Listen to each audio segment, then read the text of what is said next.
नमस्कार, कल 24 मा स्वागत छ। म वीरेन्द्र जैरो। सरकारी कार्यालयमा रक्सीको भट्टी सुन्दा पनि अचम्म लाग्न सक्छ, तर यो सत्य हो। दोलखाको एक सरकारी कार्यालयमा रक्सीको भट्टी सञ्चालन भएको पाइएको छ।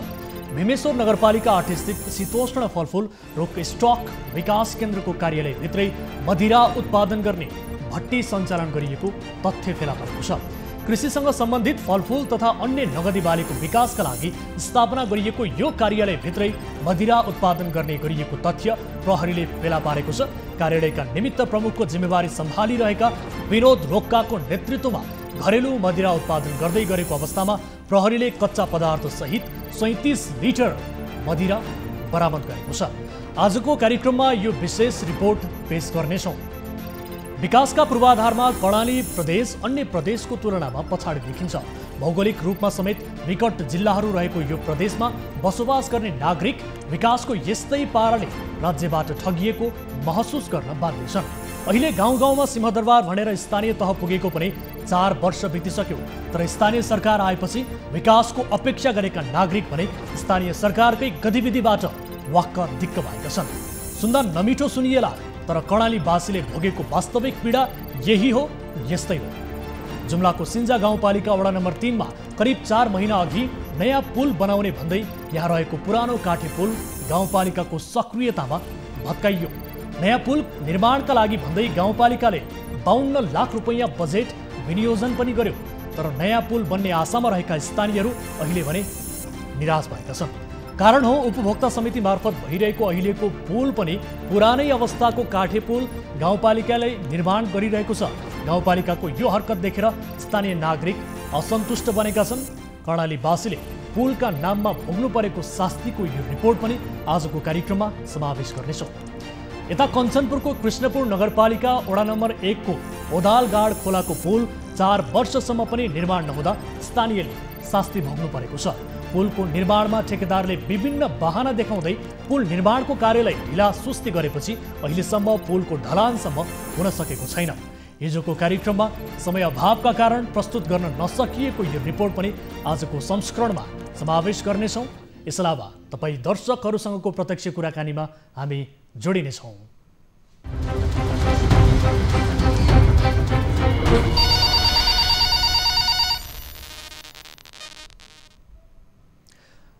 दर्शक महानुभावहरू, आम सर्वसाधारणसँग प्रत्यक्ष रूपमा सरोकार राख्ने विषयहरूलाई उठान गर्दै त्यसको रिपोर्ट मार्फत कुनै पनि विषयको सरोकारवाला निकायहरूसँग जवाफदेहिता लिने कार्यक्रम कल 24 को नयाँ श्रृङ्खलामा उपस्थित भइसकेका छौँ। आज पनि विविध विषयहरूसहित उपस्थित छौँ र तपाईँ दर्शकहरूसँगको प्रत्यक्ष कुराकानीका लागि यति बेला हाम्रो स्टुडियोको टेलिफोन लाइन पनि हामीले खुला गरिसकेका छौँ।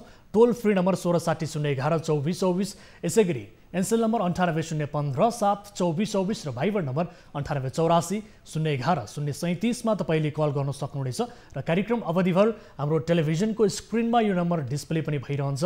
कुनै आपद विपदमा पर्नु भएको छ, कुनै समस्या भोगिरहनु भएको छ, कुनै पनि गुनासाहरू छन् भने तपाईँका जायज गुनासोहरूलाई हामी सम्बोधन गराउनका लागि मध्यस्थकर्ताको भूमिका निर्वाह गर्नेछौँ र तपाईँको प्रश्न गुनासोका आधारमा त्यही प्रश्नलाई प्रतिनिधित्व गर्दै सम्बन्धित निकायका व्यक्तिहरूलाई लाइभ कार्यक्रममा जोडेर त्यसको जवाफदेहिता लिने कोसिस हामी गर्नेछौँ र तपाईँले कार्यक्रममा कल गर्न सक्नुहुनेछ।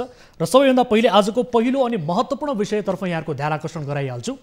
दोलखाको एक सरकारी कार्यालयमा रक्सीको भट्टी सञ्चालन भएको पाइएको छ। भीमेश्वर नगरपालिका 8 स्थित शीतोष्ण फलफुल रुट स्टक विकास केन्द्रको कार्यालयभित्रै मदिरा उत्पादन गर्ने भट्टी सञ्चालन गरिएको पाइएको हो। कृषिसँग सम्बन्धित फलफुल तथा अन्य नगदी बालीको विकासका लागि स्थापना गरिएको यो कार्यालयभित्रै मदिरा उत्पादन गर्ने गरेको तथ्य प्रहरीले फेला पार्यो। कार्यालयका निमित्त प्रमुखको जिम्मेवारी सम्हालिरहेका कर्मचारी विनोद रोक्काको नेतृत्वमा घरेलु मदिरा उत्पादन गर्दै गरेको अवस्थामा प्रहरीले कच्चा पदार्थ सहित 37 लिटर मदिरा नियन्त्रणमा लिएको छ। दोलखाबाट टिभी जर्नलिस्ट अविरल बस्नेतले पठाएको यो विशेष रिपोर्ट हेर्नुहोस्। दोलखाको भीमेश्वर नगरपालिका 8 स्थित शीतोष्ण फलफुल रोट स्टक विकास केन्द्रको कार्यालयभित्रै मदिरा उत्पादन गर्ने भट्टी सञ्चालन गरिएको पाइएको छ। कार्यालयका निमित्त प्रमुख जिम्मेवारी सम्हालिरहेका कर्मचारी विनोद रोक्काको नेतृत्वमा घरेलु मदिरा उत्पादन गरिरहेको भेटिएको हो। कार्यालयमा रक्सीको भट्टी सञ्चालन भइरहेको सूचना पाएपछि प्रहरीले कार्यालयमा मंगलबार छापा मार्यो र कच्चा पदार्थ सहित 38 लिटर मदिरा नियन्त्रणमा लिएको छ। कार्यालय परिसरमा उत्पादन हुने किवीको घरेलु मदिरा बनाउँदै गरेको अवस्थामा नियन्त्रणमा लिएको प्रहरीले जनाएको छ। दोलखाका प्रहरी निरीक्षक अन्जान कोइरालाको नेतृत्वमा बोझ पुगेको टोलीले 38 लिटर तयारी मदिरा सहित कच्चा पदार्थ र आवश्यक भाँडाकुँडा नियन्त्रणमा लिएको थियो।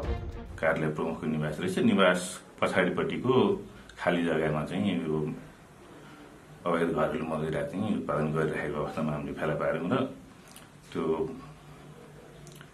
बनाउन प्रयोग गरेका सामानहरू र त्यहाँ तयार भएको मदिरा करिब 37 लिटर छ। त्यो चाहिँ हामीले बरामद गरेर लिएर आयौं। यो फौजदारी मुद्दा नभएर निजामती सेवा सम्बन्धी कसुर भएकोले जिल्ला प्रशासन कार्यालय पठाइएको प्रहरीले जानकारी दिएको छ। यता शीतोष्ण फलफुल रोटी स्टक विकास केन्द्रका निमित्त प्रमुख विनोद रोक्काले प्रहरीले कार्यालय भित्रै रक्सी बरामद गरेको स्वीकार गरे। यो बिक्री गरेर रहेको सानो मसिनो सडे गलेको दानाहरूलाई चाहिँ प्रशोधनको उद्देश्यले चाहिँ त्यसको चाहिँ के बन्न सक्छ त भन्ने हिसाबले चाहिँ परीक्षण गरिएको वाइन भनौँ न सर। अब त्यसलाई त्यो लोकल तरिकाले बनाइयो। अब भनौँ न अब त्यो त्यसमा अन्नहरू हालेको भएदेखि अब त्यो ठाडै अब त्यो रक्सी भन्ने हुन्थ्यो। त्यो फलफुलको भएको हुनाले अब त्यसलाई वाइन चाहिँ भन्नुपर्छ होला। शीतोष्ण फलफुल रोटी स्टक विकास केन्द्रमा किवी, अलैँची लगायत अन्य थुप्रै प्रजातिका फलफुलहरू लगाइएको छ। उत्पादित फलफुलहरू कार्यालयले नियम अनुसार बिक्री वितरण गर्ने प्रणाली भए पनि गएको मङ्सिर महिनामा ठूलो परिमाणमा किवी चोरी भएको भन्दै सूचना समेत सार्वजनिक गरेको थियो। तर स्थानीयहरूले भने सोही किवी लुकाएर अहिले मदिरा उत्पादनमा प्रयोग गरेको आरोप लगाएका छन्। उनीहरूले निमित्त कार्यालय प्रमुखको जिम्मेवारी लिएपछि रोकाले आर्थिक वर्षको अन्त्य सुरु हुँदै गर्दा लाखौंको कोटेसन समेत कमिसन दिएर बाँडेको आरोप समेत लगाएका छन्। दर्शक महानुभावहरू, यस विषयमा हामी थप कुराकानी गर्छौं। यति बेला हामीसँग टेलिफोन सम्पर्कमा प्रत्यक्ष रूपमा जोडिनु भएको छ विनोद रोका हुनुहुन्छ, जो निमित्त प्रमुख हुनुहुन्छ शीतोष्ण फलफुल स्टक विकास केन्द्रका। रोकाजी, स्वागत छ यहाँलाई कार्यक्रममा। धन्यवाद सर।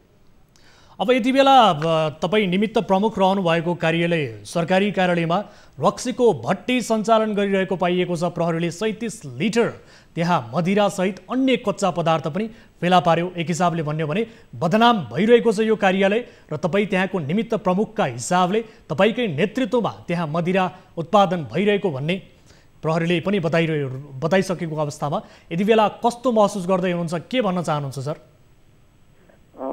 अब यो शीतोष्ण फलफुल रोटी स्टक विकास केन्द्र बोझ दोलखा चाहिँ विशेष गरिकन अब किवी नै काम गर्ने कार्यालय हो भन्छ। अब यो बागमती प्रदेश अन्तर्गतको यो कार्यालय हो।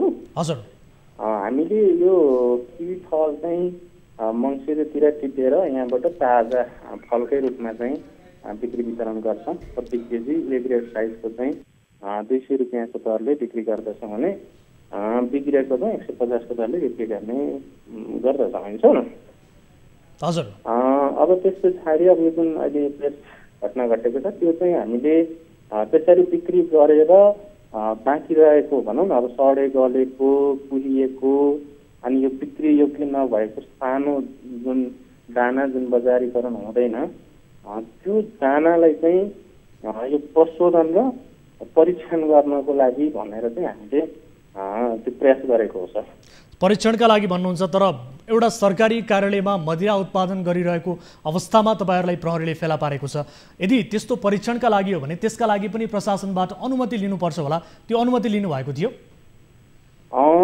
त्यो अनुमति चाहिँ हामीले लिएका थिएनौँ। हजुर, त्यो चाहिँ हामीसँग अब त्यो थोरै एमाउन्टमा मात्रै त्यो भएको हुनाले हामीले अब प्रशासन कार्यालयले कति जानकारी गराउँला भन्ने हिसाबले चाहिँ परीक्षणको रिजल्ट के आउँछ त्यस पछाडि चाहिँ हामी त्यतापट्टि जाउँला भन्ने हिसाबले चाहिँ प्रशासनसँग समन्वय गरिएको थिएन सर।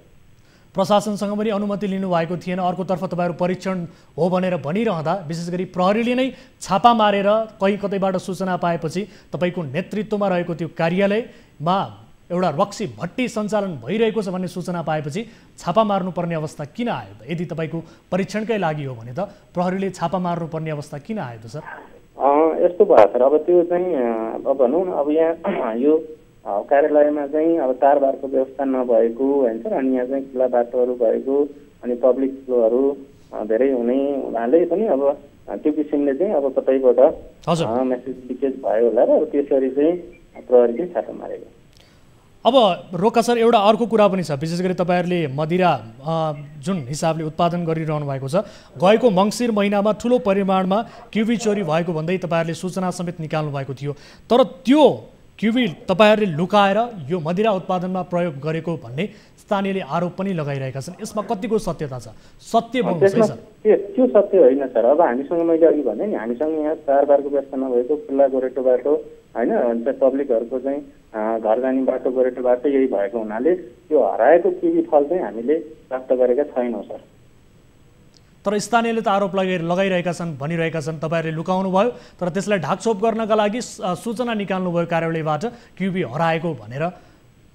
होइन सर, त्यसो होइन, त्यो निराधार। यसमा सत्यता छैन? त्यसमा सत्यता छैन। अनि अब तपाईँहरूले के सोचिरहनु भएको छ? विशेष गरी प्रहरीले छापा मार्यो होइन, ठुलो परिमाणमा त्यहाँ कच्चा पदार्थ सहित 37 लिटर मदिरा फेला पर्यो, तपाईँको पनि त्यहाँ संलग्नता देखियो, प्रमुख रूपमा तपाईँको नेतृत्वमा यो छापा के अरे मदिरा उत्पादन गरिरहेको अवस्थामा फेला पर्यो। अब तपाईँहरूले के सोचिरहनु भएको छ? प्रशासनले तपाईँलाई के भनिरहेको छ सर यति बेला? अब त्यही त, अब मैले अब सूर्य सरसँग हाम्रो डिएसपी सरसँग सल्लाह हुँदाखेरि हजुर, अब उहाँहरूले चाहिँ अब कार्यालयलाई अथवा विशेष गरिकन अझ मलाई भनौँ न, अब कार्यालय प्रमुख भइसके पछाडि अब उहाँहरूले चाहिँ अब निजामती ऐन अन्तर्गतको अब मलाई मेरो लागि चाहिँ अब कारबाही अगाडि बढाउनुहुन्छ। सर यो कहिलेदेखि सञ्चालन गरिरहनु भएको थियो तपाईँहरूले यसरी मदिरा? होइन सर, यो त्यही परिश्रमको लागि अब यो पटक गरेको हो सर। कति समय भएको थियो बताउनुहोस् न? हजुर सर, कति समय भएको थियो? विशेष गरी त्यही सरकारी कार्यालयको वरपर तपाईँको निवास पछाडि भट्टी सञ्चालन भएको पाइएको थियो होइन, तपाईँले कहिलेदेखि सञ्चालन गरिरहनु भएको थियो सर? होइन सर, त्यही मैले भने नि, अब त्यो तयार गर्नको लागि अब हामीले 4-5 दिन चाहिँ बनाउँदै थियौँ सर। त्यस्तो ह्युज एमाउन्टमा थिएन सर। हजुर, थोरै भएको हुनाले त्यसरी चाहिँ। हस्, समय र जानकारीका लागि धन्यवाद। यति बेला यो विषय बाहिर आइसकेको छ, प्रहरी प्रशासनसम्म पुगिसकेको अवस्था छ र प्रहरीले बताएअनुसार निजामती सेवा सम्बन्धी कसुरसँग पनि यो विषय जोडिने हुनाले तपाईँहरू सजायको भागीदार पनि हुनुपर्ने हुन सक्दछ। हामी प्रहरीसँग पनि कुराकानी गर्नेछौँ। यो गलत गतिविधि जुन सरकारी कार्यालयमा देखिएको छ यसप्रति हामी खेद प्रकट गर्न चाहन्छौँ हाम्रो आफ्नो तर्फबाट पनि। समय र जानकारीका लागि यहाँलाई धेरै धेरै धन्यवाद सर। दर्शकबिन, एउटा सरकारी कार्यालयमा मदिरा भट्टी सञ्चालन गरिएको अवस्थामा प्रहरीले छापा मार्यो र त्यस पछाडि 37 लिटर मदिरासहित अन्य कच्चा पदार्थ पनि फेला पारेको अवस्था छ। दोलखाको एक त्यहाँ सरकारी कार्यालय हो, जुन कार्यालयको नाम रहेको छ शीतोष्ण फलफुल रूट स्टक विकास केन्द्र। यो सरकारी कार्यालय जहाँ फलफुल र नगदे बालीका विभिन्न फलफुलहरू त्यहाँ बिक्री वितरण गर्ने, उत्पादन गर्ने किसिमका क्रियाकलापहरू हुने गर्दथ्यो। तर यो कार्यालय नजिकै त्यहाँ रहेको विशेष गरी निमित्त प्रमुखको निवास नजिकै त्यही पछाडि मदिराको भट्टी सञ्चालन गरिरहेको अवस्थामा यो सूचना पाएपछि प्रहरीले छापा मारेर 37 लिटर मदिरा र कच्चा पदार्थहरू नियन्त्रणमा लिएको अवस्था छ। यसबारे हामी थप कुराकानी गर्ने कोसिस गर्दछौँ। यो अवस्थामा फेला पारिसकेपछि प्रहरीले यसको थप कारबाहीका लागि के योजना बनाइरहेको छ र विशेष गरी प्रहरीले बताएअनुसार यो निजामती सेवा सम्बन्धी कसुरसँग जोडिने भएका हिसाबले कर्मचारीको प्रत्यक्ष रूपमा त्यहाँ संलग्नता रहेको हिसाबले पनि यसलाई थप कारबाहीका लागि के कस्तो किसिमको योजना प्रहरीको छ र कसरी अनुसन्धान भइरहेको छ थप यस विषयमा भन्ने हामी यो बारे बुझ्ने कोसिस गरिरहेका छौँ। यति बेला हामी टेलिफोन सम्पर्क गर्ने कोसिस गरिरहेका छौँ। जो वासुदेव घिमिरे हुनुहुन्छ प्रमुख जिल्ला अधिकारी दोलखाका, उहाँलाई हामी टेलिफोन सम्पर्क गर्ने कोसिस गरिरहेका छौँ र सँगसँगै उहाँसँग यद्यपि हामीले रिपोर्टमा भने प्रहरी निरीक्षक जो हुनुहुन्छ अञ्जन कोइराला, उहाँले आफ्नो प्रतिक्रिया राखिसक्नु भएको छ। यसबारेको बाइट हामीले रिपोर्टमा प्रसारण गरिसकेका छौँ। सरकारी कार्यालयलाई बदनाम बनाउने गरी यसरी मदिराको भट्टी कार्यालयभित्रै सञ्चालन गरेको अवस्थामा फेला पर्यो। प्रहरीले छापा मार्दा र प्रहरीले पनि त्यहाँ निमित्त प्रमुख विनोद रोक्का जो निमित्त प्रमुखको जिम्मेवारीमा यति बेला रहेका छन् उनको नेतृत्वमा मदिरा उत्पादन भइरहेको बारे जानकारी पाइसके पछाडि छापा मारेको अवस्था थियो। यति बेला हामीसँग जोडिनु भएको छ प्रहरी निरीक्षक अञ्जन कोइराला हाम्रो सम्पर्कमा हुनुहुन्छ। अञ्जन सर, स्वागत छ यहाँलाई कार्यक्रममा। के होला अब विशेष गरी तपाईँहरूले यो शीतोष्ण फलफुल रुट स्टक विकास केन्द्रमा छापा मार्नुभयो। 37 लिटर मदिरासहित अन्य कच्चा पदार्थहरू पनि बरामद गर्नुभयो। यो विषयको थप अनुसन्धानको बारेमा के भइरहेको छ यसबारे बताउनुहोस् न सर। यो चाहिँ अब त्यो कार्यालय परिसरभित्र चाहिँ अब मदिरा चाहिँ अब मदिरा उत्पादन भएको लिएर आयो। हजुर। अनि त्यहाँ बनाउँदै गर्दाखेरि अब त्यहाँ भएको मदिरा र अब बनाउने सामान हामीले लिएर आयो। त्यो थप कारबाहीको लागि चाहिँ अब निरन्तर कर्मचारी भएको हुनाले हामीले जिल्ला प्रशासन कार्यालयलाई रेफर गरेका छौँ। त्यति नै हो। अब यसमा विशेष गरी जो कर्मचारी हुनुहुन्छ निमित्त प्रमुखको जिम्मेवारीमा रहनुभएका विनोद रोक्का, उहाँको नेतृत्वमा रहेको त्यो कार्यालय, अब यो विषयलाई थप कारबाहीको प्रोसेसमा लाँदाखेरि कुन ऐनसँग यो जोडिन्छ, कुन कसुरसँग जोडिन्छ सर, यसबारे पनि हाम्रा दर्शकहरूलाई बताइदिनुहोस् न। कसुर चाहिँ अब यो त बनाउन नपाइने चिज त्यो हामीले बरामदै गर्छौँ, नष्ट गर्छौँ, त्यो कुरा त गरिराखेकै हो होइन। हजुर।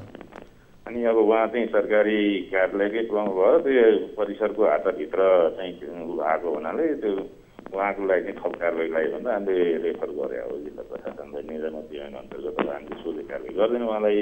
हजुर। अनि अब त्यो गर्ने चाहिँ निजामती ऐन अनुसार उहाँहरूले गर्नुहुन्छ होला, त्यो चाहिँ मलाई जानकारी भएन।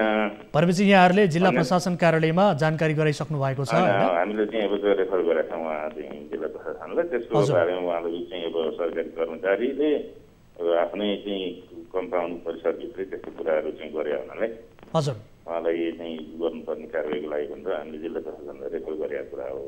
त्यति नै हो।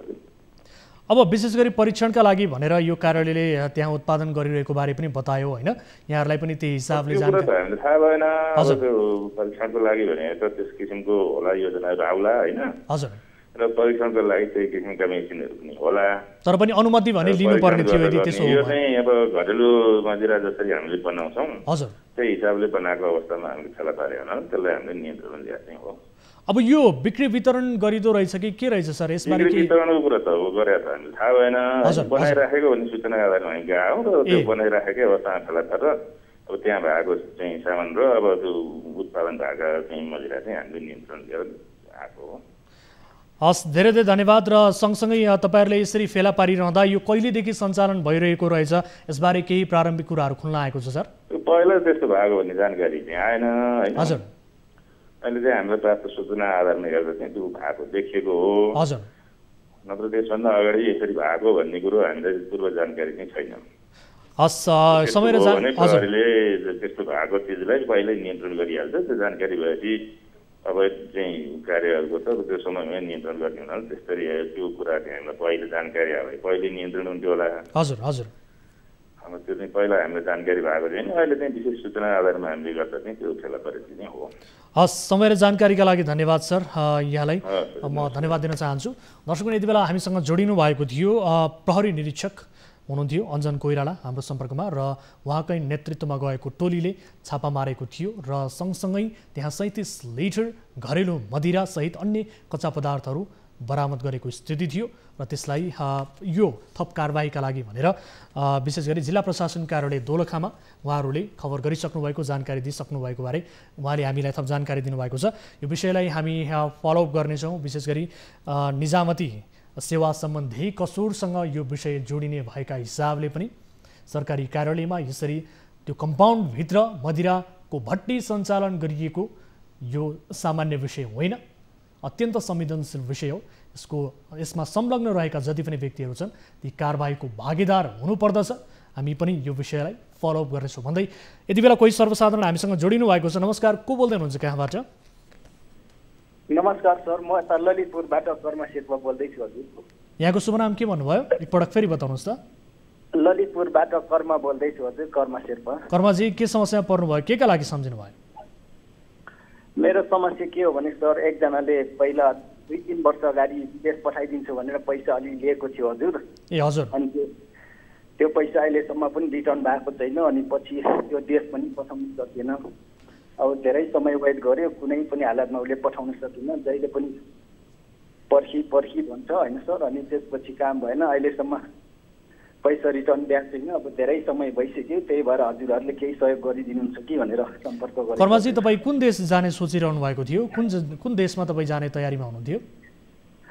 पहिला उसले चेक रिपब्लिक पठाइदिन्छु भनेर 2 वर्ष त्यत्तिकै अल्झाइदियो सर। त्यसपछि त्यहाँ काम नभएपछि फेरि अर्को रोमानियातिर अरू देशमा पठाइदिन्छु भने अनि त्यहाँ कुनै हालतमा पनि अब पैसा रिटर्न दिएन। मैले अब पैसा रिटर्न दिनु पर्यो, अब काम नभएपछि पैसा रिटर्न दिनु भनेको थिएँ अनि पैसा रिटर्न पनि भएन। अनि पछि ल हुन्छ पैसा रिटर्न दिन्छु भने बल्ल बल्ल 40,000 फिर्ता गऱ्यो हजुर। अब 1,60,000 बाँकी थियो, त्यो चाहिँ अहिलेसम्म दिएको छैन। अब जहिले पनि दुःख दिएकै भयो सर, अनि अहिलेसम्म अब रिटर्न गरेको छैन। त्यही भएर अब कर्मजी जसले तपाईँलाई पठाउँछु भन्नुभएको थियो उहाँको पृष्ठभूमि के थियो र सँगसँगै कुन मेन पावरसँग सम्बन्धित हुनुहुन्थ्यो कि अथवा आफै एजेन्ट हुनुहुन्थ्यो कि अथवा कुनै कन्सल्टेन्टसँग सम्बन्धित हुनुहुन्थ्यो कि के थियो? उहाँको पृष्ठभूमिबारे बताउनुहोस् त अलिकति।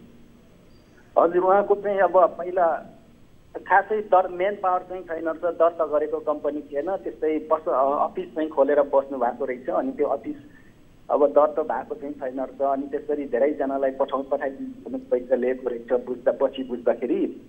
अनि पहिले सुरुमा चाहिँ तपाईँले के आधारमा विश्वास गर्नुभयो त? किनभने यसरी विदेश जाने विषय र सँगसँगै विदेश जानका लागि भनेर कसैलाई विश्वास गरिहाल्नु, कसैलाई रकम दिइहाल्नु, यो त्यत्तिकै विश्वास गर्न सकिने विषय त होइन। तपाईँले विश्वास गर्ने आधारहरू चाहिँ के पाउनु भएको थियो? विश्वास गर्ने आधार अब उसले पहिला पनि अरू ठाउँमा नि अब पठाइराखेको रहेछ होइन। अब बुझ्दाखेरि अब अरू खाडीमा पनि पहिलादेखि उसले अब पठाउने गरेको रहेछ। अब बुझ्दाखेरि त्यही भएर अब काम हुन्छ कि भनेर अरू साथीहरूले पनि पेस गरेको भेट्यो, तर त्यही भएर मैले पनि दिएको थिएँ।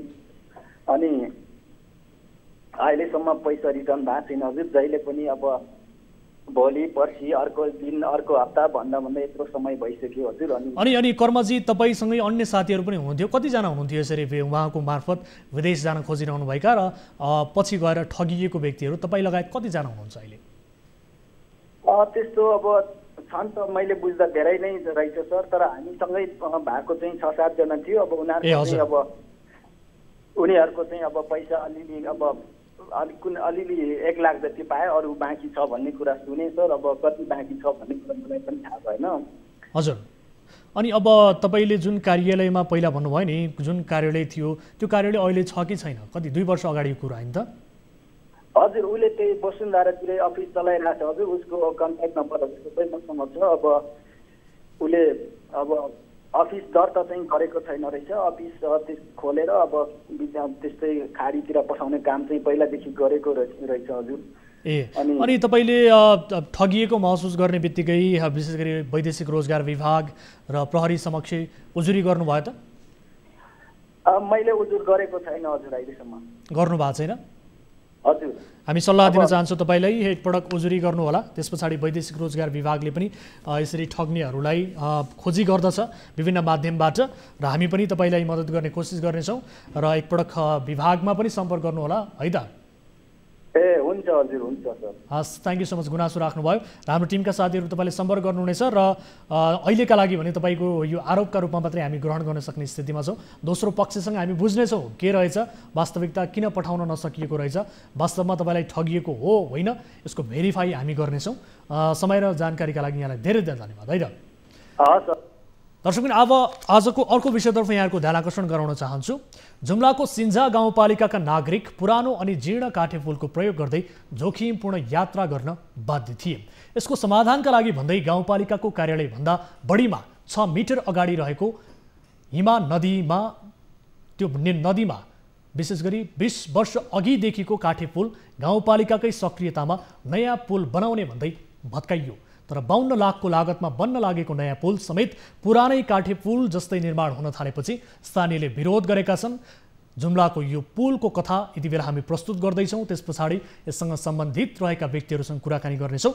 जुम्लाबाट टिभी जर्नलिस्ट मोहन विक्रम शाहीले पठाएको यो रिपोर्ट हेर्नुहोस्।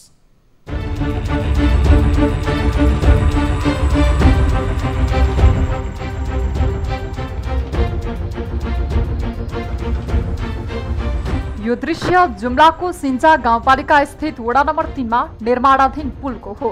करिब 4 महिना अघि नयाँ पुल बनाउने भन्दै यहाँ रहेको पुरानो काठे पुल गाउँपालिकाको सक्रियतामा भत्काइयो। नयाँ पुल निर्माणका लागि भन्दै गाउँपालिकाले 52 लाख रुपैयाँ बजेट विनियोजन गरेको थियो। तर नयाँ पुल बन्ने आशामा रहेका स्थानीयहरू अहिले भने निराश बनेका छन्। कारण हो उपभोक्ता समिति मार्फत भइरहेको अहिलेको पुल पनि पुरानै अवस्थाको काठेपुल गाउँपालिकाले निर्माण गरिरहेको छ। यहाँका नागरिकहरूले यसअघि जोखिममा खोला परे त कसैले 2 घण्टाको लामो बाटो हिँडेर गाउँपालिकाको कार्यालय आउने जाने काम गरे।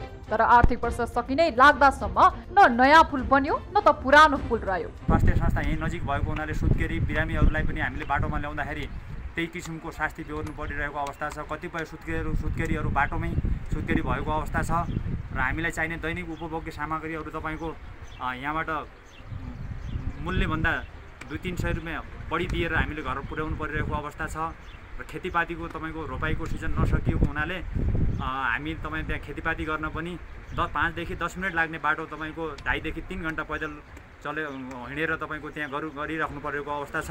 उपभोक्ता समिति मार्फत करिब 52 लाखमा पहिलेकै जस्तो काठको पुल बनाउन थालेपछि स्थानीय सुरुवातदेखि नै असन्तुष्ट थिए। जुम्लामा जेठको महिनाभित्र रोपाई गरिसक्नु पर्ने भएकोले जेठको महिनाभर किसानहरूले सकी नसकी नदी तरेर रोपाइसकेका थिए। तर अहिले नदी पारैपट्टि सिन्जाकै वडा नम्बर 2 का बासिन्दाहरूलाई औषधि उपचारका लागि स्वास्थ्य चौकी आउन, गाउँपालिकामा सेवा लिन र दैनिक उपभोग्य वस्तु किनमेलका लागि बजारमा आउन निकै शास्ति बेहोर्नु परेको छ।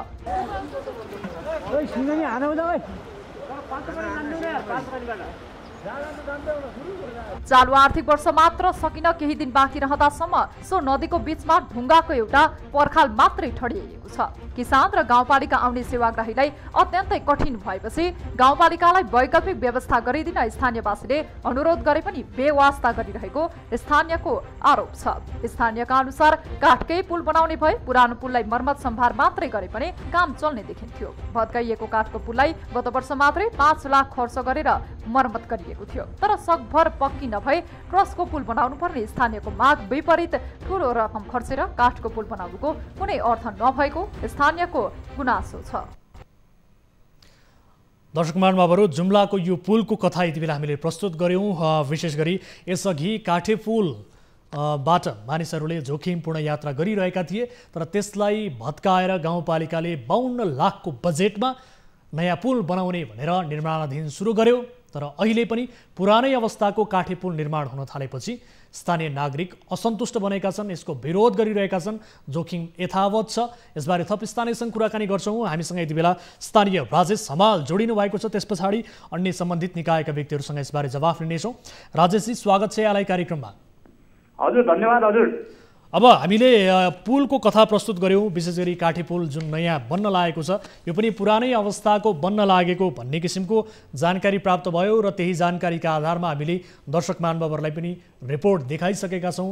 यो पुलको थप वास्तविकताबारे बताउनुहोस् त। कसरी तपाईँहरूले यात्रा गर्नु परिरहेको छ, कस्तो शास्ति भोग्नु परिरहेको छ र गाउँपालिकाले नयाँ बनाउने भनेर भनेको भत्काएको पुल फेरि पुरानै अवस्थाको किन बनाउन लागिरहेको छ, तपाईँहरूको जानकारीमा के छ? हाम्रो जानकारीमा के छ भन्नुहुन्छ भने हामी कहाँ त्यहाँ 2वटा पुल, एउटा तपाईँको हिउँदोको लागि सिजनेबल पुल, बर्खा त्यो उतारेर हुने पुल थियो एउटा त्यहाँ, अनि त्यसपछि त्यसको तपाईँको 500 मिटर तलतिर बर्खा पनि चल्ने हिउँदो पनि चल्ने तपाईँको पुरानो मोडलको एउटा पुल थियो। गत वर्षको तपाईँको बाढीले त्यसलाई हल्का क्षति गरेको थियो। अब गाउँपालिकाले त्यसलाई तपाईँको नयाँ बनाउने भनेर एउटा पिल्लर सहितको काठे पुल भनेर तपाईँको योजना बनाएछ।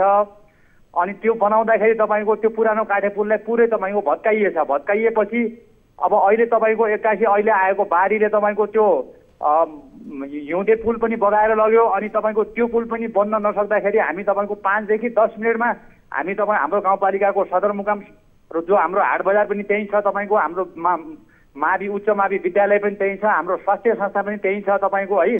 5 देखि 10 मिनटको मात्र तपाईँको पैदल लगाएर जानुपर्ने ठाउँमा अहिले तपाईँको हामी 2.5 देखि 3 घण्टा पैदल लगाएर त्यहाँ जानुपर्छ।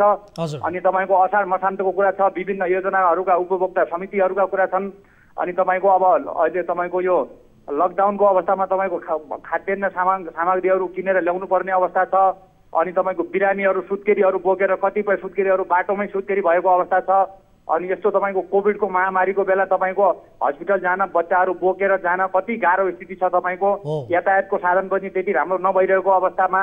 अनि तपाईँको विडम्बनाको कुरा के छ भन्नुहुन्छ भने कुनै पनि तपाईँको वैकल्पिक उपाय नगरेर तपाईँको गाउँपालिकाको कार्यालयको ठ्याक्कै पछाडिपट्टि तपाईँको नयाँ बन्न लागेको पुल अब तपाईँको उपभोक्ता समितिको ढिलाइले गर्दा अब गाउँपालिकाको तपाईँको अब अलिकति ढिलाइले गर्दाखेरि तपाईँको अब यो अब आउने बर्खाभरि यस्तै हुने हो कि भन्ने हामीलाई चिन्ता लागिरहेको अवस्था हो तपाईँको। अब गाउँपालिकाले के भन्छ यस विषयमा? गाउँपालिकाले के भन्छ? तपाईँहरूले असन्तुष्ट व्यक्त गर्नुभएको छ, तपाईँहरू समस्यामा पर्नु भएको छ, तपाईँहरूले शास्ति भोग्नु परिरहेको छ, यसबारे पक्कै पनि गाउँपालिका जानकार छ, के भनिरहेको छ गाउँपालिका? अब गाउँपालिका अध्यक्षले चाहिँ तपाईँको वैकल्पिक उपाय खोजिराखेका छौँ। अहिले पानीको जलस्तर एकदम बढेको छ, कम भयो भने वैकल्पिक उपाय चाहिँ गरौँला भनेर उहाँले हामीलाई आश्वासन त दिइरहेको अवस्था छ। ठिक छ राजेशजी, मैले तपाईँलाई एकैछिन रोकेँ होल्डमा रहनु होला। यति बेला हामीसँग यसबारे थप जवाफ दिनका लागि जोडिनु भएको छ सिन्जा गाउँपालिकाका अध्यक्ष देवल सिंह रावल हाम्रो सम्पर्कमा हुनुहुन्छ। अध्यक्षजी, स्वागत छ यहाँलाई कार्यक्रममा। धन्यवाद दाजु। अब वडा नम्बर 3 मा निर्माणाधीन पुलको विषयलाई लिएर स्थानीय नागरिकले विरोध गरिरहेका छन्, असन्तुष्टि जनाइरहेका छन्। पुल निर्माणमा ढिलाइ भयो, पुरानो काठे पुल भत्काइयो, 52 लाखमा निर्माण गरिरहेको पुल फेरि पुरानै काठे पुल तपाईँहरूले बनाइरहनु भएको छ, त्यसमाथि निर्माणमा ढिलाइ, यो के गर्न खोज्नु भएको अध्यक्षज्यू? यसबारे बताइदिनुहोस्। हजुरको यहाँ पुरानो काठे पुल चाहिँ भत्कियो होइन? हजुर, भत्किसकेपछि यो वडा नम्बर 3 वडा यो गाउँपालिकाको कार्यालयको यो ठ्याक्कै मुखमा छ यो पुल चाहिँ। हजुर, जो कार्यालय अहिले बनिरहेको छ हाम्रो गाउँपालिकाको भवन यसको मुखमा छ। त्यसको पारिपट्टि वडा नम्बर 2 को 3 नम्बरको मान्छेको जग्गा पर्छ हजुरको खेतीबाली होइन? हजुर। यो पुल बन्ने क्रममा के हो भने आज पनि तात्कालीन बाढी आउँदाखेरि अब बाढी गर्नु तपाईँको काम एउटा पिल्लर बनाएको छ, अर्को पिल्लर आरिपट्टि पिल्लर बनाएको छैन। बाढी एकदम पानी म्याक्सिमम बढी आएर त्यहाँ अलिकति तर्नालाई समस्या भएको यो, अन्यथा अरू केही पनि छैन। यो अब बन्छ हजुरको 52 लाख रुपियाँ चाहिँ विनियोजन गरिरहेको छ बजेट इन्जिनियरको प्राइभेट इस्टिमेट अनुसार। अब अहिले एकदम नदी यो हिमा नदी हजुरको अहिले यति ठुलो भइरहेको छ, यतिखेर त्यस कारणले काम रोकिएको कारणले भएको। खासै त्यस्तो गाउँपालिकाको चाहिँ सामान्य गेटको अगाडि भएको पुल हामीले पनि 24 घण्टा निगरानी गरेका छौँ। अब तपाईँको बाढीले त्यो पुरानो भाटा सट्टा पनि सब बगाएर लगिसक्यो। अब त्यो तात्कालीन यो पानी कम हुँदा बित्तिकै अर्को पुल हामीले ग्याबिन बनाएर एउटा तर्ने माहौल बनाउँदैछौँ। यो पुल अलिक ढिलै हुन्छ यो, किनभने यसलाई अब गाडी तर्ने पुल बनायो हामीहरूले।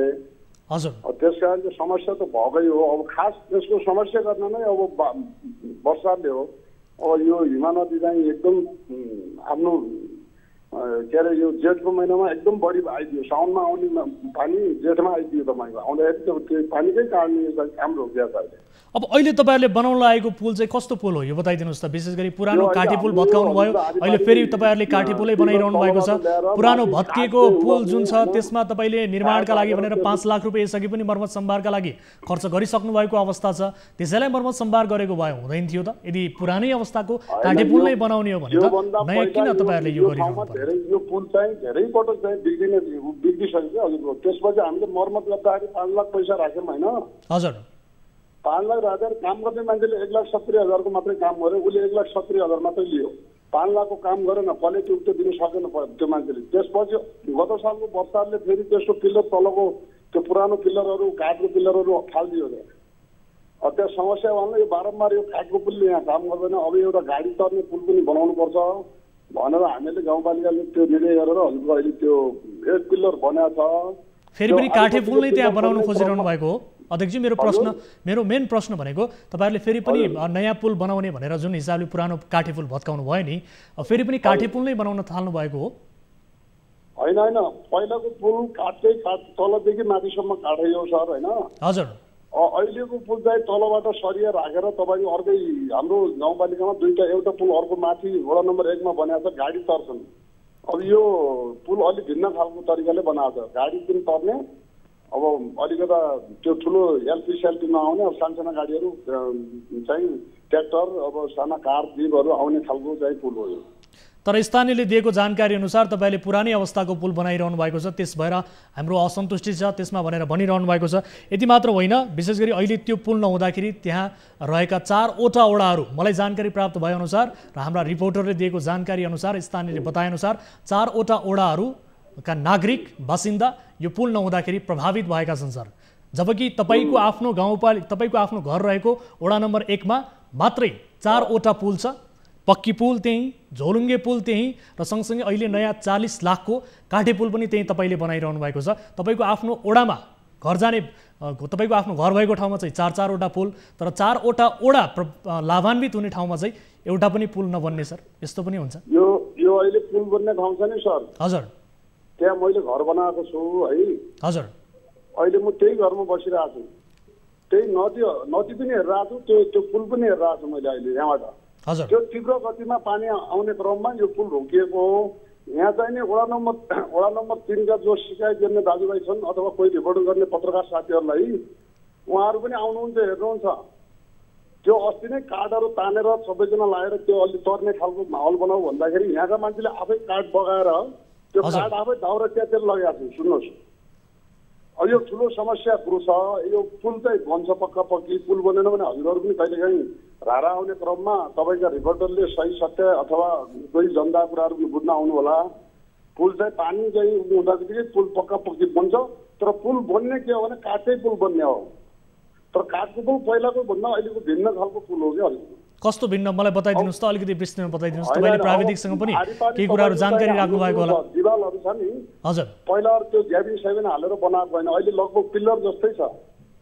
पिल्लर एउटा पिल्लर तयार भएको छ, एउटा पिल्लर तयार गर्ने क्रममा तपाईँ बाढी बढेर त्यो त्यहाँका भाटा साटा सबै पनि बगाइदिए। यहाँकै स्थानीय आफै आएर त्यो दाउरा साउरा चिप्छन् लिन्छन्, अनि काम भएन भनेपछि अब त्यो कहाँ फुटा हाल्नुपर्ने हो। गत साल हाले फुटा एकचोटि हाम्रो 24मा एउटा कस्तो देखाइएको थियो भने यो उसको साउन भदौको न्युजमा हालेको थियो पोहोर साल हरियाली। त्यो अब यस्तो यस्तो कुराहरू यहाँ प्रशस्त आउँछन्। अब त्यसमा तपाईँहरूको प्रत्यक्ष हजुरहरू पनि कहिलेकाहीँ भ्रमण आउँदा हेर्नुहुनु पनि होला, त्यो पुल पनि तर्नुहुन्छ। त्यो पुलको चिन्ता सबैभन्दा बढी चिन्ता मलाई छ। अब पानीमा हामीले अहिले गर्न सक्दैनौँ। तात्कालै साउन मासको पानीमा तपाईँहरू काम गर्नुहोस् भन्नदेखि मान्छे बग्दियो भने र त्यो कच्चा भइदियो नि त हामीले अहिले तात्काल छ। पानी कम हुँदा बित्तिकै तुरुन्तै तयार हुन्छ यो पुल, यो मुक्सिरमै तयार हुन्छ। अब अध्यक्षज्यू, यही पुल नहुँदाखेरि विशेष गरी त्यहाँका नागरिकहरू, वडा नम्बर 2 का नागरिक, 3 नम्बर, त्यसै गरी 4 नम्बर का नागरिकहरू गाउँपालिकासम्म आउने बाटो पनि विशेष गरी यही पुलबाट यात्रा गर्नुपर्ने थियो, यो पनि सकस भइरहेको छ। अर्कोतर्फ किसान दाजुभाइहरूलाई खेतबारीमा रोपाई गर्नका लागि, गोडमेल गर्नका लागि, ओहोरदोहोर गर्नका लागि समस्या भइरहेको छ। अस्पताल जानका लागि, बिरामी पुर्याउनका लागि यति धेरै समस्या भइरहेको छ। यस्तो सर धेरै हाम्रो सिजा गाउँपालिकामा हजुर 1 देखि 6 वडामा म अध्यक्ष भइसके प्रत्येक वडामा मोटर बाटो पुग्छ। एम्बुलेन्स पनि हामीसँग छ, 2-3वटा कोभिडका गाडी पनि छन्। हाम्रो चाहिने के अरे जो हाम्रो पालिकाबाट हजुरको धारा जाने राजमार्गमा वडा नम्बर 2 र 1 पर्छ। बाटो त्यहाँबाट पनि जान्छ, यताबाट पनि बाटो जान्छ। त्यस्तो खास अवरोध बन्ने केही पनि होइन। यहाँको अहिलेको अवरोध भनेको एउटा वडा नम्बर 3 को मान्छेको जग्गा पारी 2 नम्बरमा पर्छ कि खेत खोला पारी। त्यही खेत रोपाइको बेलामा अलिकता तल्लो पुल तरेर आउनुपर्ने, अलि माथि गएर आउनुपर्ने गाह्रो भएकै हो। र हामी यो पुल चाहिँ छिटो छिटो तयार गर्छौँ। अब अध्यक्षज्यू, म एकजना स्थानीयको तपाईँलाई आवाज सुनाउँछु, गुनासो सुनाउँछु, एकपटक सुन्नु होला। हामीसँग जोडिनु भएको छ राजेश हमाल, हाम्रो सम्पर्कमा हुनुहुन्छ। राजेशजी सुन्दै हुनुहुन्छ? हजुर। अध्यक्षज्यूको जवाफ पनि यहाँले सुन्नुभयो होइन? कतिको सन्तुष्ट हुनुहुन्छ उहाँको यो प्रतिक्रियाबाट? तपाईँ कतिको सन्तुष्ट हुनुभयो? यसमा केही थप्न चाहनुहुन्छ? उहाँको जवाब एकदम आफ्नो ठाउँमा ठिक छ। हजुर। तर के भन्नु भने हाम्रो गुनासो के भने उहाँप्रति पनि त त्यो पुल निर्माण जो गरिरहेको उपभोक्ता समितिप्रति के हो भन्नुहुन्छ भने त्यसलाई भत्काउनु भन्दा पहिला नभत्काएरै तपाईँको बनाइदिएको भए राम्रो हुन्थ्यो। अहिले त्यो समस्या सिर्जना हुन्थेन। हजुर। अब तपाईँको त्यो भत्काइसकेपछि एउटा त्यहाँ नजिक एउटा अर्को ट्रस्ट पुल पनि तपाईँको बन्ने क्रममा रहेछ। तर त्यो ट्रस्ट पुलले पनि तपाईँको त्यो सम्बन्धित निकायले तपाईँको ढिला सुस्तीले गर्दाखेरि त्यो ट्रस्ट पुलले पनि अब तपाईँको यो ढिलो भयो हुनाले हामीलाई झन् अब समस्या भएको हो। अब हामीले तपाईँको यो पुलको विषयमा अध्यक्षज्यूलाई गुनासो गर्दा उहाँले के भने अब पानीको स्तर कम हुने बित्तिकै अब एउटा वैकल्पिक तर्ने केही उपाय त गरौँला त भन्नुभयो। तर वर्षा तपाईँको कम हुने नाम लिइरहेको छैन। यदि पानीको स्तर कम भएन भने भोलि त हामी तपाईँको यो बर्खाभरि त दुःख पाउने भयौँ। हाम्रो गुनासो भने त्यति मात्रै हो। तपाईँको पुल बन्न एकदम ठिक छ, उहाँको पुलपट्टिको धारणा एकदम ठिक छ। तर त्यो पुरानो पुललाई नभत्काएर नयाँ बनाइदिएको भए एकदमै राम्रो हुन्थ्यो भन्ने कुरा मात्रै हो। तपाईँको त्यहाँनिर अलिकति उहाँको पनि अलिकति कमजोरी जस्तो हामीले महसुस गरिरहेका अवस्था हो। अध्यक्षज्यू, ठिक छ, अब स्थानीयको तपाईँले गुनासो पनि सुनिसक्नु भएको छ। तपाईँ प्रत्यक्ष रूपमा त्यहाँका स्थानीय नागरिकसँग पनि तपाईँले यस विषयमा साक्षात्कार गर्नुभयो होला, उहाँको गुनासो सुन्नुभयो होला। एकपटक फेरि हामीले तपाईँलाई गुनासो सुनाइदिएका छौँ। अब के गर्न सकिन्छ, तपाईँहरूले कहिलेसम्म सक्ने योजना बनाउनु भएको छ? हुन त मङ्सिरसम्म भन्नुभएको छ, सकिन्छ सकिँदैन, अवस्था के रहन्छ, अहिलेसम्म कति प्रतिशत काम सकिएको छ, यसबारे समग्र जानकारी गराइदिनुहोस् त। हेलो हजुर, सुन्दै हुनुहुन्छ हामीलाई? म दुईटा कुरा भन्न सक्छु सर। प्लिज कृपया बताउनुहोस् न। वडा नम्बर 1 मा 3-4वटा पुल हुनु या नहुनु भन्ने कुरा छ नि हजुरको। हजुर, यहाँ पनि एउटा झोलङ्गे पुल हालेको प्राइभेटी 3-4 महिनासम्म नआएर तपाईँको हिजो बल्ल चाहिँ प्राइभेटी सम्पर्कमा आएको पानी बगेको त्यो पुलका ढुङ्गासुङ्गा सबै गएको। वडा नम्बर 3 मै झोलङ्गे पुल जो अहिले चाहिँ जो एउटा उहाँले राजेश मालजीले भन्नुभयो नि। हजुर। अनि यहाँ चाहिँ अर्को पुल पनि यो मैले चाहिँ यस्तो प्रयासमा बनाएको पुल हो हजुरको। मैले अब यो पानी यस्तो इन्द्रावती आएर चाहिँ के अरे आज सारा सफा पारिदिनु, अब यो दैवसँग त कसैले सक्दैन। यो पुल चाहिँ मुक्सिरमा क्लियर हुन्छ, तर वडा नम्बर 1 मा यतिवटा पुल छन्, वडा नम्बर 3 मा छैनन् भन्ने कुरामा सिधा गाउँपालिकामा तीनटा पालिका भएर गाउँपालिका बनेको हो। तीनटा पालिकामा यो पालिका कमजोर पालिका थियो नराकोट, अरू सबै सम्पन्नशाली ठाउँ हुन् हजुरको। यहाँका चाहिँ के अरे अब जो गुनासो गर्ने नागरिकहरू छन् नि, उहाँहरू सचेत नागरिक भएर उहाँहरूले त्यो भाटा नबगाएर त्यो यहाँको चाहिँ उपभोक्ता समितिहरूले तपाईँ त्यो पुल तर्ने पुल बनाइदिएको भए पनि हुन्थ्यो। उहाँहरूले भाटा निकालेर फालिदिनु भयो। अब यसमा पानी गर्दा बित्तिकै तर्नको लागि हामीले स्पेसल चाहिँ अर्को तर्नालाई बनाउँदैछौँ। अस्ति ट्विन बनाउने भन्छ, हामीले ट्विन बनाउनु हुन्न, मान्छे ठर्न सक्छन् भनेर बन्द गरेका छौँ। यो पुल चाहिँ मुक्सिरमा तयार हुन्छ, पानी बन्द बित्तिकै तयार हुन्छ। समय र जानकारीका लागि धन्यवाद। यहाँले बोल्नु भएको कुराहरू यो व्यवहारमा कार्यान्वयन होस् र सँगसँगै तपाईँले बताउनु भएको जुन कुरा छ, वडा नम्बर 1 मा 3वटा पुल र सँगसँगै वडा नम्बर 3 मा चाहिँ एउटा पनि पुल नभएको जुन कुराहरू आइरहेको छ, सबैभन्दा बढी वडाका बासिन्दाहरू कहाँ प्रभावित हुन्छन् भन्ने हिसाबले तपाईँहरूको आवश्यकता पहिचान हुनुपर्दछ होला।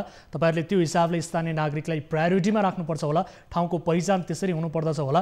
हाम्रो कन्सर्न यति नै हो। समय र जानकारीका लागि यहाँलाई धेरै धेरै धन्यवाद। स्थानीय नागरिकको समस्या समाधान होस्, हामी यही चाहन्छौँ। Thank you so much. र सँगसँगै हामी यहाँसँग जोडिनुभएका स्थानीय राजेश हमालज्यूलाई पनि धेरै धेरै धन्यवाद दिन चाहन्छौँ। यो विषयलाई हामी फलोअप गर्नेछौँ। यद्यपि गाउँपालिका अध्यक्ष जो हुनुहुन्छ उहाँले मङ्सिरसम्ममा स्थानीय नागरिकको यो समस्या पुलको शास्ति कम हुनेछ भन्ने प्रतिबद्धता जनाउनु भएको छ। हामी यो विषयलाई फलोअप गर्नेछौँ र जुम्लावासीले भोग्दै आएको यो पीडालाई हामी फेरि पनि उठान गर्नेछौँ र यो विषय हाम्रो फलोअपको विषय रहनेछ भन्ने चाहिँ भन्दै आजको अर्को विषयतर्फ यहाँहरूको ध्यान आकर्षण गराउन चाहन्छु। हिजोको कार्यक्रममा हामीले समावेश गरेको विषय हो, यद्यपि समय अभावका कारणले हामीले यो रिपोर्ट प्रसारण गर्न सकेका थिएनौँ। 4 वर्षदेखि पुल अलपत्र परेको छ। पुल नहुँदा स्थानीय नागरिकले शास्ति खेप्नु परिरहेको छ। विशेष गरी यहाँका नागरिकको पनि पीडा यही छ। भर्खरै हामीले जुम्लामा जुन स्थानीय नागरिकको पीडा समावेश गरेर रिपोर्ट प्रसारण गऱ्यौँ, जहाँ स्थानीय नागरिकहरू अस्पताल पुर्याउनका लागि समेत शास्ति भोग्नुपर्ने बाध्यात्मक परिस्थितिको सामना गरिरहेका छन्। त्यही अवस्था कञ्चनपुरमा पनि रहेको छ। यो पुल 4 वर्षसम्म नबन्दा त्यहाँका नागरिकहरू अस्पतालमा बिरामी पुर्याउनका लागि, विद्यालय ओहोरदोहोर गर्नका लागि, विद्यार्थीहरूलाई पनि आवत जावत गर्नका लागि निकै असहज भइरहेको छ। र विशेष गरी ठेकेदार कम्पनीको लापरवाही यहाँनिर देखिएको अवस्था छ र प्रदेश सरकारको लगानीमा यो पुल निर्माण भइरहेको, तर 4 वर्षदेखि पुल निर्माण हुन सकेको छैन। यद्यपि माघ महिनामा सक्नुपर्ने 2076 सालको माघ महिनासम्म सक्नुपर्ने 2073 मा सम्झौता भएको यो पुल अझैसम्म सकिएन। 6 महिनासम्म म्याद पनि थपियो, म्याद थपिएको पनि सकियो, तर पुल निर्माण हुन सकेन।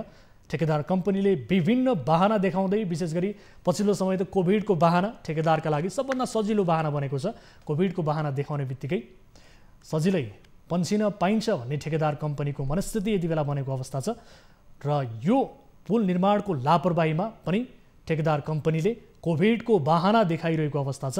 यसबारे हामी रिपोर्ट प्रसारण गर्ने क्रममा थियौँ, यद्यपि केही प्राविधिक कठिनाइका बावजुद यो रिपोर्ट हामीले प्रसारण गर्न सकिरहेका छैनौँ। यति बेला कोही दर्शक हामीसँग जोडिने क्रममा हुनुहुन्छ। म अनुरोध गर्न चाहन्छु, दर्शक महानुभावहरू कुनै समस्या पर्नु भएको छ, कुनै आपद विपदमा पर्नु भएको छ भने हाम्रो टोल फ्री नम्बर 1660 011 2424, यसै गरी एनसेल नम्बर 98 015 7 2424 र भाइबर नम्बर 98 84 011 037 तपाईँका लागि खुला रहेको छ। स्टुडियोको टेलिफोन लाइन खुला छ।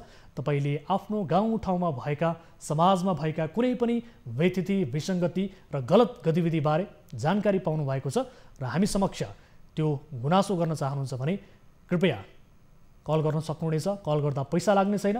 तपाईँले गराउनु भएको जानकारीका आधारमा हामी सम्बन्धित निकायको ध्यान आकर्षण गराउने कोसिस गर्नेछौँ र यदि आफ्नो स्थानीय तहमा कुनै पनि प्रतिनिधिहरू समक्ष तपाईँले आफ्नो गुनासोहरू प्रश्नहरू राख्न पाउनु भएको छैन, त्यो पहुँचमा तपाईँहरू हुनुहुन्न भने एकपटक हामीलाई सम्पर्क गर्नुहोला। तपाईँले आफ्नो प्रश्न आफ्नो प्रतिनिधिलाई आफै सोध्ने यो माध्यम हामी बनिरहेका छौँ। तपाईँले आफ्नो प्रश्न आफ्ना प्रतिनिधिलाई आफ्ना गुनासोहरू प्रत्यक्ष रूपमा राख्न सक्नुहुनेछ। त्यसका लागि जस्ट हामी माध्यम मात्र बनिरहेका छौँ। आफ्नो प्रश्न आफै सोधेर त्यसको समाधान र त्यसको जवाफ लिने काम तपाईँ आफैले गर्न सक्नुहुनेछ, जसका लागि हामी माध्यम मात्र बनिरहेका छौँ।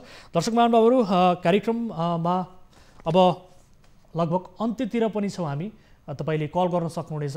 कल गर्नुभयो भने हामीसँग कुराकानी हुनेछ र विशेष गरी आम सर्वसाधारणलाई जागरुक गराउने र सँगसँगै सम्बन्धित निकायलाई थप जवाफदेही बनाउने हाम्रो निरन्तरको कोसिस जारी नै छ र समाजमा पछिल्लो समय स्थानीय तहमा हाम्रा विषयहरू बढीजसो केन्द्रित रहन्छन् र कोरोना महामारीको यो समयमा त अझ बढी यससँग यसको व्यवस्थापनमा देखिएका विकृतिहरूमा हामी खबरदारी गर्नका लागि लागि परेका छौँ र यति बेला कोही सर्वसाधारण हामीसँग जोडिनु भएको छ। नमस्कार, को बोल्दै हुनुहुन्छ, कहाँबाट? म यहाँबाट कोटेश्वरबाट हो। कोटेश्वरबाट बोल्नुभयो। यहाँको शुभ नाम बताउन चाहनुहुन्छ?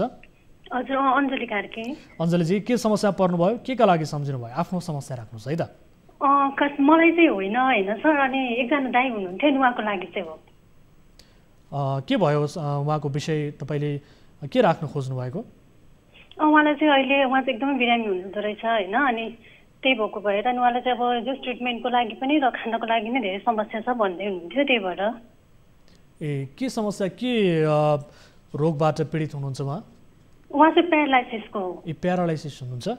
हजुर। अनि उहाँको उपचारका लागि कहीँ कतै त्यस्तो किसिमको प्रबन्धहरू अहिले अस्पतालले उपचार गरिरहेको त्यस्तो केही छ? उपचाररत नै हुनुहुन्छ कि अथवा घरमै बसिरहनु भएको छ? के छ अवस्था? अहिले चाहिँ उहाँ घरमै हुनुहुन्छ। घरमै हुनुहुन्छ? हजुर। अनि कहीँ कतैबाट सङ्घ संस्थाहरूले सहयोग गर्ने अथवा सरकारले उपचारका लागि केही पहल गरिदिएको अथवा कुनै पनि सङ्घ संस्थाले पहल गरिरहेको यस्तो अवस्था छैन? त्यो चाहिँ मलाई थाहा भएन होइन सर। अनि के अरे उहाँले चाहिँ कति ठाउँहरूमा जानुभयो अरे भन्नुभयो, तर कतैबाट नि मैले हेल्प पाइनँ। बहिनी यसो हजुरले सक्नुहुन्छ भने प्लिज मलाई गरिदिनु भन्नुभएको थियो होइन।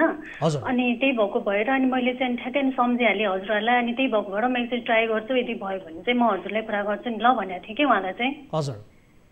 अनि उहाँको ठेगाना चाहिँ कहाँनिर हो स्पष्ट हामीलाई बताइदिनुहोस् एकपटक। उहाँ चाहिँ बालाजीमा बस्नुहुन्छ होइन। अनि उहाँको नाम चाहिँ सरोज विक हो। सरोज विक? हजुर। आफ्नो परिवारसँग बस्नुहुन्छ?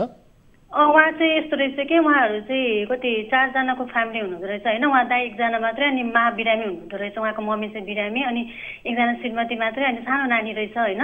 त्यस्तै 1.5-2 वर्षको नानी होला। अनि उहाँले नै कमाएर गर्नुपर्ने रहेछ सबै कुराहरू, तर अहिले चाहिँ बिरामी भएर केही गर्न सकेको छैन भन्दै हुनुहुन्थ्यो उहाँले चाहिँ। अञ्जलीजी, उहाँको ठेगाना स्पष्ट बताइदिनुहोस् त, किनभने यति बेला धेरै दर्शकहरूले टेलिभिजन हेरिरहनु भएको छ। हाम्रा दर्शकहरू कोही मनकारी हुनुहुन्छ, यदि सहयोग गर्न चाहनुभयो भने तपाईँ र मेरो कुराकानीका आधारमा उहाँहरूले सम्पर्क गर्न सजिलो हुनेछ। त्यस भएका हिसाबले उहाँको ठेगाना एकपटक स्पष्ट रूपमा भनिदिनुहोस् त। अनि उहाँको चाहिँ होइन के अरे नुवाकोट हो मेन घर चाहिँ। अनि अहिले चाहिँ बालाजु के भन्छ त्यो यस्तो भित्र जाने बाटो थाहा भएन मलाई होइन। त्यहाँनिर बस्छु बहिनी भन्नुभयो। जस अब यदि उहाँहरूले कन्ट्याक्ट नम्बर भयो भने त जसरी नै आउन सक्नुहुन्छ। कन्ट्याक्ट नम्बर यदि कसैलाई जस अनि आउन चाहनु भयो भने चाहिँ बहिनी मेरो नम्बर दिनु भनेर त्यति नम्बर चाहिँ छोड्नु भएको थियो मलाई। अनि तपाईँको सम्पर्कमा कसरी आउनुभयो उहाँ? यस्तो भयो होइन, म चाहिँ हस्पिटलमा जब गर्छु, उहाँ ट्रिटमेन्टकै क्रममा मैले खास उहाँसँग भेट भएको हो कि। ए हजुर। अनि त्यही भएको भएर मैले पनि केही गर्न सक्ने अवस्थै छैन होइन। मैले नै सके जति त गरेँ होइन, तर पनि म त्यो भन्दा बढी गर्न पनि सक्दिनँ। त्यही भएको भएर नि हजुरहरूले हेल्प गर्नुहुन्छ कि भनेर। हस्, यति बेला तपाईँले यो जानकारी गराउनु भएको छ, उहाँको अवस्थाको बारेमा जानकारी गराउनु भयो, धेरै धेरै धन्यवाद दिन चाहन्छौँ सबैभन्दा पहिले त। र सँगसँगै तपाईँ र मेरो कुराकानीका आधारमा धेरै दर्शकहरूले यति बेला टेलिभिजन हेरिरहनु भएको छ र सँगसँगै यससँग सम्बन्ध राख्ने र सरोकार राख्ने, विशेष गरी उपचारका लागि सहयोग गर्ने सङ्घ संस्थाहरूले पनि यति बेला गरिरहनु भएको छ भने हामी अनुरोध गर्न चाहन्छौँ यही कुराकानीका आधारमा उहाँले सरोज विकजीलाई सहयोग गर्न चाहनुहुन्छ भने एकपटक सम्पर्क गर्नुहोला र उहाँको सहयोगका लागि अनुरोध पनि गर्न चाहन्छौँ। समय र जानकारीका लागि धेरै धेरै धन्यवाद तपाईँलाई अञ्जलीजी। हजुर हस् धन्यवाद हजुरलाई पनि। के उहाँको नम्बर चाहिन्छ हजुरलाई? नम्बर एकपटक बताइदिनुहोस् त। हो एकदमै महत्त्वपूर्ण। हजुर हस् म नम्बर भन्छु ल उहाँको। प्लिज। 981888 981888 549 18 हजुर 9818854918। हजुर हजुर हस् यो सरोज विकजीको नम्बर रहेको छ। हामीले पनि दर्शकहरूलाई भनिसक्यौँ र अहिलेका लागि छुट्टिन्छौँ। धेरै धेरै धन्यवाद है त अञ्जली। हजुर हस् सर हस् thank you so much sir. हस् थ्याङ्क यू सो मच। दर्शकवृन्द उहाँसँगको यो कुराकानी सँगसँगै आजलाई कार्यक्रमको निर्धारित समय सकिएको छ। कञ्चनपुरको पुलको कथा प्रस्तुत गर्नुपर्ने थियो आज। हिजोको कार्यक्रममा पनि समय अभावका कारणले प्रसारण गर्न सकेका थिएनौँ। आज केही प्राविधिक कारणले यो रिपोर्टलाई हामीले थाँतिराख्यौँ। भोलिको कार्यक्रममा यो रिपोर्ट अवश्य प्रस्तुत गर्नेछौँ र त्यहाँका स्थानीय नागरिकको समस्या सम्बन्धित निकाय समक्ष पुर्याउने हाम्रो कोसिस रहनेछ भन्दै आजका लागि कार्यक्रमबाट बिदा हुन्छौँ। कुनै आपद विपदमा पर्नु भएको छ, कुनै समस्या भोगिरहनु भएको छ, कुनै पनि विशेष जानकारी गराउनु पर्नेछ भने हाम्रो टोल फ्री नम्बर 1660 112 24 24, यसै गरी एनसेल नम्बर 98 015 7 24 24 र भाइबर नम्बर 98 84 011 037 हाम्रो 24 हेल्प डेस्क तपाईँका लागि खुला रहेको छ। गुनासो टिपाउन सक्नुहुनेछ जुनसुकै बेला पनि भन्दै आजका लागि कार्यक्रमबाट बिदा हुन्छौँ। हामी निरन्तर न्युजमा छौँ। नमस्ते।